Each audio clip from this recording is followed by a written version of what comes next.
Good day, everyone. I'm Michelle Cagneti from English 3A, and I'm going to give a speech about the Gettysburg Address, where Gettysburg came from Pennsylvania on November 1863.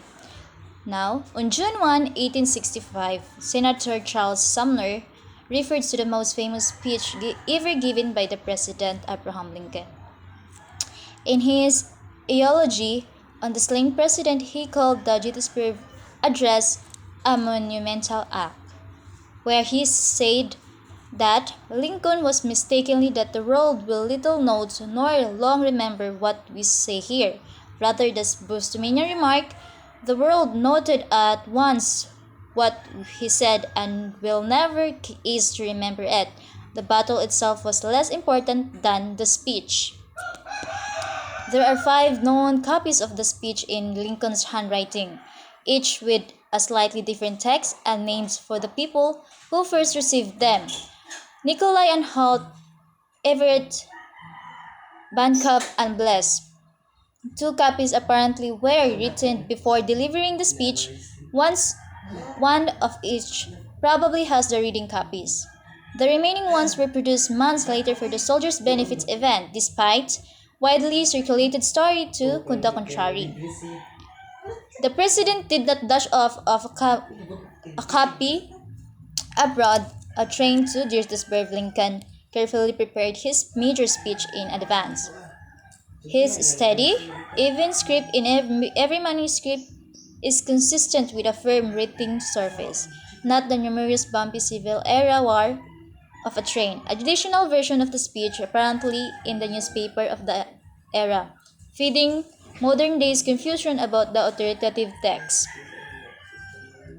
And the blessed copy,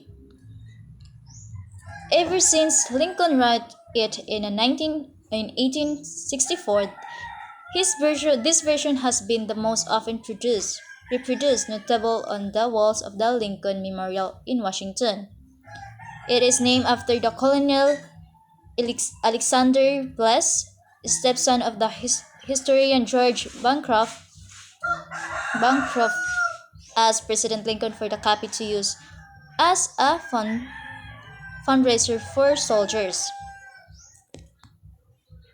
However, because Lincoln wrote on both sides of the paper, the speech could not be reprinted, so Lincoln made another copy of Bless requested.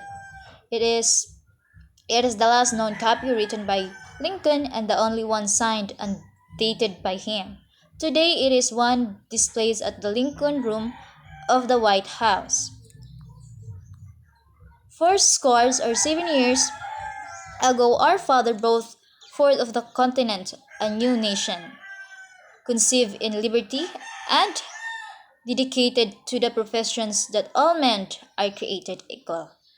Now we are engaged in a great civil war testing, with not that nation or any nation so conceived and so dedicated can long endure.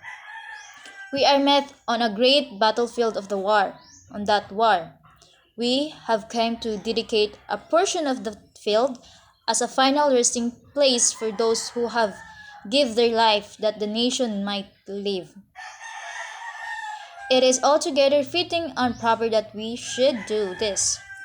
But in this larger sense, we could not dictate, we cannot consecrate, we cannot hallow this ground.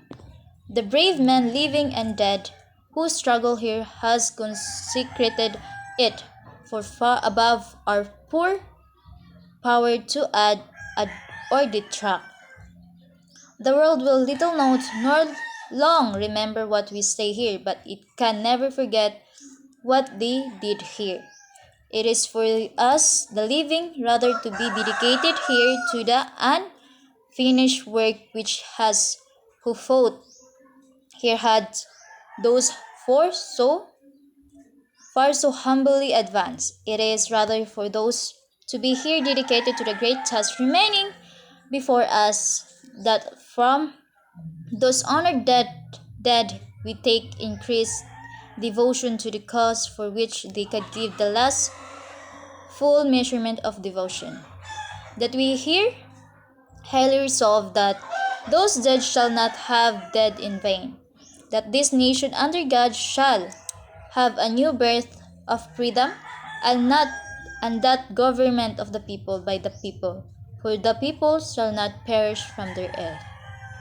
Abraham Lincoln, November 19, 1863 speech. That's all. Thank you.